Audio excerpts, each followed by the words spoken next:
आ जाएं।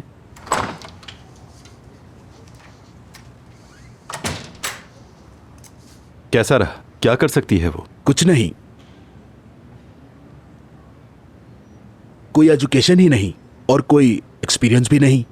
मतलब समझ नहीं पा रहा हूं मैं कि काम क्या दें, सिर्फ किचन के अलावा। I think so. हम खुद बोएंगे, खुद काटेंगे और चूल्हे के पास बैठ के हम दोनों एक दूसरे को कहानियां सुनाया करेंगे तरह तरह की। जी सर, बहुत फनी लगा मुझे ये। चले सर, थैंक यू। मैं उन्हें इन्फॉर्म कर देता हूँ कि उनके हवाले से हमारे पास कोई जॉब नहीं है।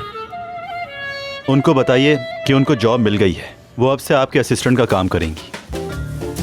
मेरी असिस्टेंट? निशा साहिबा, आप मेरे पास अकाउंट से किसी को भिजवाएं। देखा था कैसे देख रही थी वो।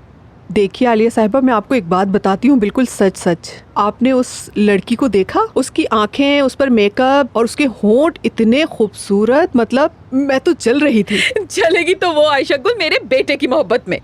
मैं तुम्हें आज एक बात बताई देती हूँ आयशा गुल, जो मेरा बेटा है ना, उस पे सारे जमाने की लड़कियां ऐसे आशिक होती हैं कि फिर कुछ देखती नहीं है। आखिर को मेरा बेटा है वो।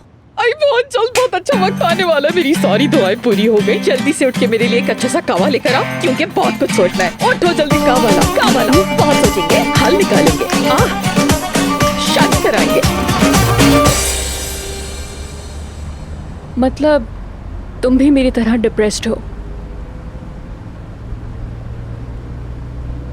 नहीं, बिल्कुल ठीक हूं मैं। तुम्हारी मम्मी के मुताबिक उस लड़की ने तुम्हारे साथ बहुत बुरा किया। नहीं, वो अलग बात है। एनीवेज, जो होना था हो चुका। जाहिर है कुछ अच्छा तो हुआ नहीं है।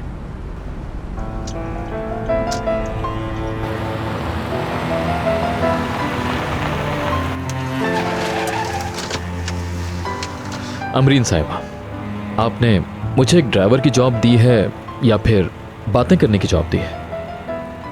वैसे भी मेरी ज़िंदगी में जो कुछ हुआ है उससे आपका कोई ताल्लुक नहीं बनता। बॉस और एक वर्कर के बीच में जो फासला होता है वो कायम रहना चाहिए, वरना मैं उतर कर चला जाता हूँ।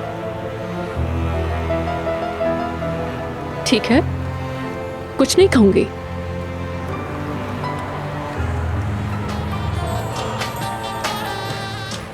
बस कर दो यार रजब, फिर तुम्हारा गाना हद है यार।